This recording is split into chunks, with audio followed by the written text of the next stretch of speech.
Mga kababayan, malas ng suspek na ito. Akala niya ordinaryong motorista lang ang kanyang mabibiktima sa Tondo. Yun pala, off-duty na pulis ang kanyang tinira. At nang makarating ang balitang ito kay Mayor Isko, agad itong nagpakalat ng mga pulis sa Tondo para tiyaking ligtas ang mga motorista at residente sa lugar. Okay, Mario, picture ako ng CSP. Yung panikit yun, para panikit kayo? So kung makikita nyo po, sa mga nakasubaybay po ngayon, ito yung kalsada. Makikita po ninyo, isang lane na lamang ang nadadaanan ng mga motorista dito. Panuurin ulit natin ang insidente na ito, mga kababayan.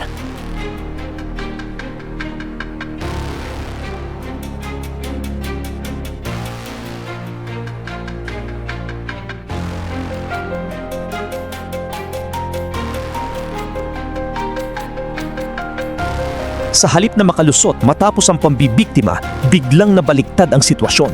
Dahil trained at armado ang kanyang nabiktima, agad siyang narespondihan at natukoy. Kaya naman, maraming netizens ang napakomment ng, "Maling tao ang ginalaw mo! Hindi mo alam, pulis pala yan! Karma agad!" Nang mabalitaan ito ni Mayor Isko, hindi na ito nagpatumpik-tumpik pa. Agad nitong pinaigting ang police visibility sa Tondo, lalo na sa mga lugar na madalas daanan ng mga motorista. Dahil para kay Yorme, hindi dapat matakot ang mga ordinaryong mamamayan na bumiyahe at maghanap buhay sa Maynila. So isang mapagpalang gabi po sa ating lahat. Dito po tayo ngayon sa kahabaan ng Hapulong. Saan kasama po tayo ng FPT Station 1 na pinamumunuan ni Lieutenant Colonel Ronald De Leon. Ayun po. Kung matatandaan nyo po kanina sa ating huling post na video kung saan sinipat ni Hepe ang kahabaan ng Kapulong, ang mga obstruction dito sa kahabaan ng Kapulong Street, at sinabi niya, "I'll be back." So ito po ngayong gabi ay inilatag, pinangunahan ni Lieutenant Colonel Ronald De Leon ang Oplan Disiplina Clearing Operation kontra kadugyutan at mga obstruction dito po sa kahabaan ng Kapulong Street sa Tondo, Manila. Ito yung kasabay ng kanyang police visibility and motorcycle patrol. Kung saan kanina po sa sinagawang briefing ni Hepe, ang sabi niya, lahat ng mga makikitang paglabag ay dadalhin sa presinto. Walang kukuning mga bagay niya o mga naambalang na mga kariton o iba pang mga kagamitan. Pagkos kung may mga paglabag, tao ang sasama sa presinto, hindi ang anumang kariton o anumang bagay na obstruction sa kalsada. So dito na po tayo sa kahabaan ng Kapulong. LCF. Naanan muna. Sipat-sipat muna dito sa area. Ayan. So heads up po sa mga kababayan natin dito.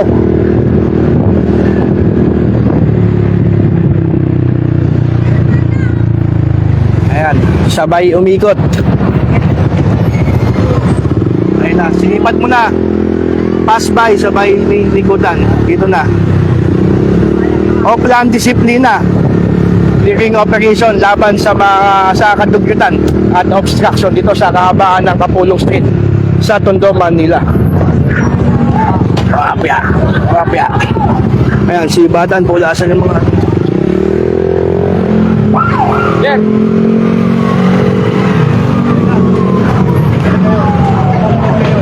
ayan. May kulungan ng aso.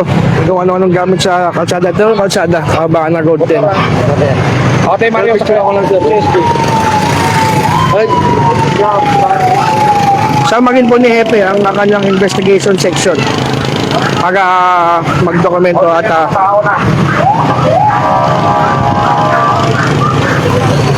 magdokumento kung anong video at larawan para sa mga sasampang kaso.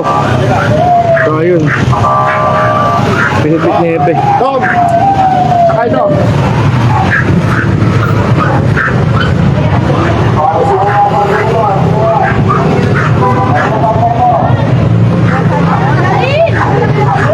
Kita po natin ang mga gamit, oh.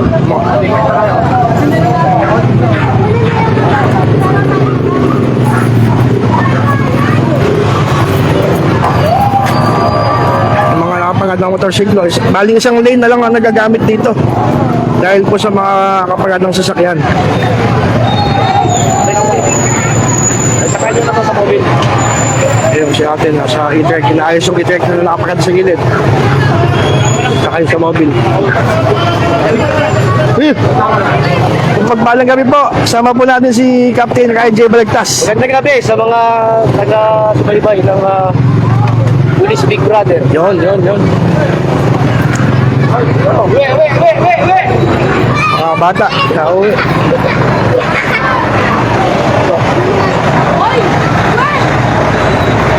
Ayun si Kuya, inaayos yung motor niya. Legit, yung paligid. So yung mga nakapagada dito mga motor, ayan, may mga driver ticket ang aabot kay Hepe. Inabot ng ticket. Yan sila ate, kanya-kanyang ligpit po sila. Mga bagay-bagay, mga kagamitan dito sa tabing kalsada. Ito yung matagal nang kino-complain ng mga batang tondo. Palagi pong inikutan ni Hepe to, gaya po ng unang huling video natin kanina. Nagsabi siya, nag-warning siya, I'll be back. So ito, sa pagbabalik, hulihan na.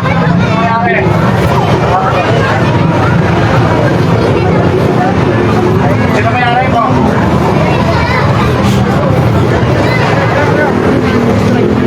Yung isang e-trike nandito. Yung panikit yun. Nagpapit panikit kayo? So kung makikita nyo po, sa mga nakasubaybay po ngayon, si Hepe, ito yung kalsada. Makikita po ninyo, isang lane na lamang ang nadadaanan ng mga motorista dito. Nakabaan ng Kapulong dahil ang dami pong mga ba't ibang kagamitan. May iba, mga kalakal ito sa kalsadang ito. At mga iba po, mga motorsiklo, e-trike na kagaya po nito. Bibigay na namin to. Yung inaantay ni Lieutenant Colonel De Leon, yung driver nitong may-ari nitong e-trike para maitabi. Ayan po. Ayun. Sama sa presinto, obstruction. Sakay sa mobile.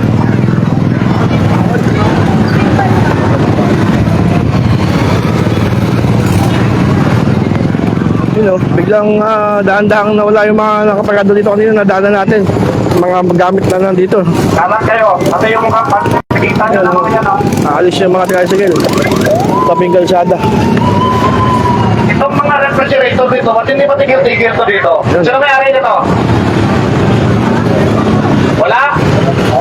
O, next time, makahigit na sa punta tayo diretso, ha? Ayun. Wala akong may-ari. Palakal.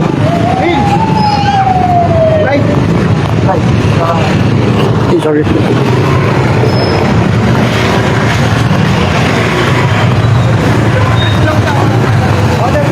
Ito, lumawag-luwag na dito.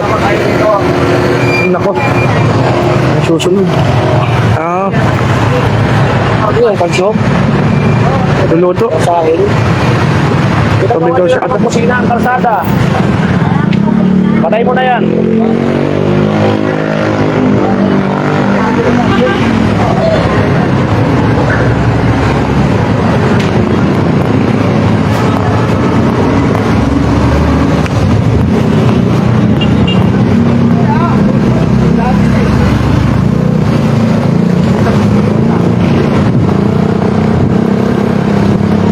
So, kung matatandaan po natin, itong kahabaan ng Kapulong Street na to, baka ilang beses nang nilagari ni Hepe.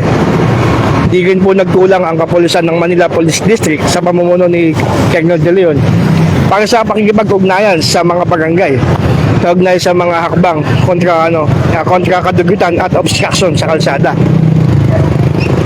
Pero gayon pa man, sabi nga nung iba, talagang realidad ng pamumuhay. Kaya napakiusap po ni Hepe na sana sinupin ang kanilang mga gamit, huwag gagawing tambakan ang kalsada. Di ba nag-warning na po ako last time? Yun. Na-clear po ninyo ito? Bakit hindi po ninyo sinunod? 1 meter po, guhit po ito. Dapat may 1 meter tayo. Nag-warning na po ako, di ba? At ang dali nyo, tapos ukalis, sabi, balik ka na naman. Second warning na ito ha. Patay, pinatuhan ko na kayo ha. Tindahan dito sa tabing kalsada. Ako. Ayun ang guwit ng kalsada mismo. Sabi ni Hepe dapat 1 meter papasok. Ginagawa nyo kasing sala ang kampala. Magalit ko kayo, magalit.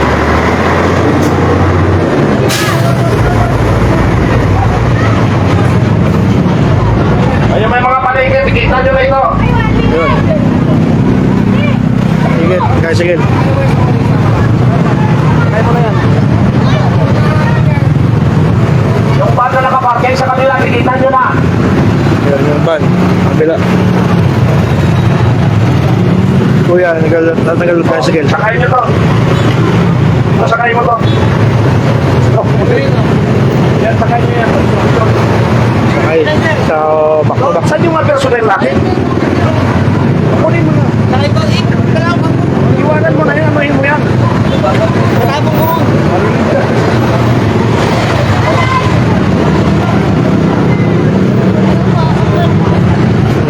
Bumati kay Hepe.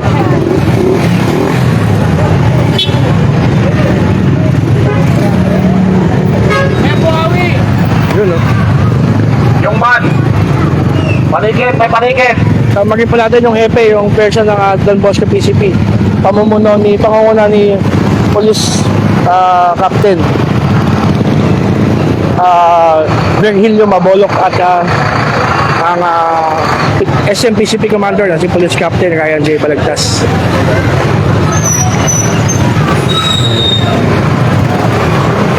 Tayo. Kapulong, malapit na sa kanto ng Velasquez. Sino po mayari ng tamay? Pag-generation po namin ito, usapan na po ang mga barangay na bawal tayo mga namin. Pero dahil sa consideration, sige po, pagbigyan namin kayo ha. Para hindi na po, kasi nilatag natin yung lamay sa kalsada. Tingnan po natin, no? Sige po, coordinate po tayo sa mga barangay officials natin. Tingnan na po kami.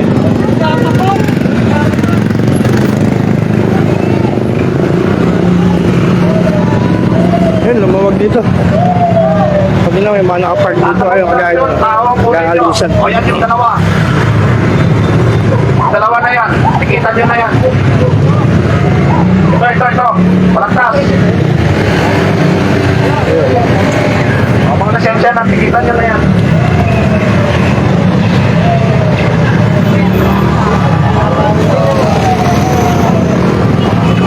Marami kami na, puno na yung back-to-back doon, yung mobile patrol, puno na. Actually, dalawa po pala, dalawang patrol ang napupuno ngayon. Kasi yung mga obstruction, sinasama sa presinto na. Ito, motor shop dito. Wala. What's nangyari ito? Ano nangyari? Nasa loob po. Yung mayari ba? Gusto ko makausap.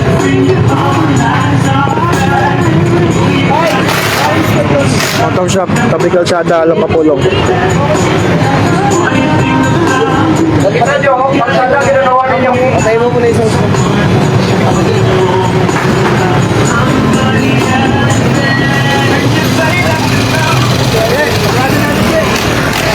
Yan na. Isakay namin yan. Wala nangyari. Sino ba mayari?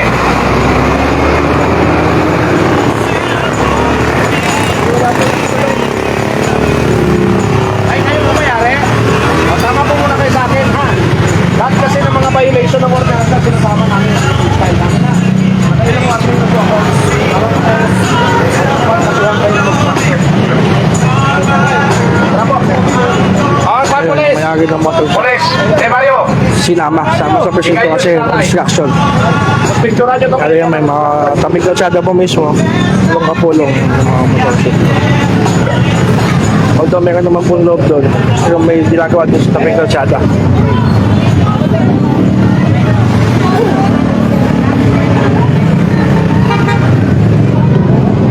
Yung patrol ng Smokey, tsaka Don Bosco yung puno. Mga kababayan, malinaw ang mensahe rito. Hindi lahat ng mabibiktima ninyo ay mahihina o walang laban. At habang patuloy ang mga operasyon sa Tondo, unti-unti ring umiinit ang lugar para sa mga kriminal. Dahil sa oras na mahuli kayo, hindi lang kahihiyan ang kapalit, kundi matinding kaso at pagkakakulong. Sa gitna ng mga ganitong insidente, mahalaga pa rin ang pagiging alerto at maingat lalo na sa kalsada. At para sa marami, malaking bagay rin ang mabilis na aksyon ng lokal na pamahalaan upang mapanatiling ligtas ang Maynila. Sa huli, isang malaking leksyon ito sa mga masasamang loob. Hindi lahat ng tao sa lansangan ay madaling takutin o biktimahin.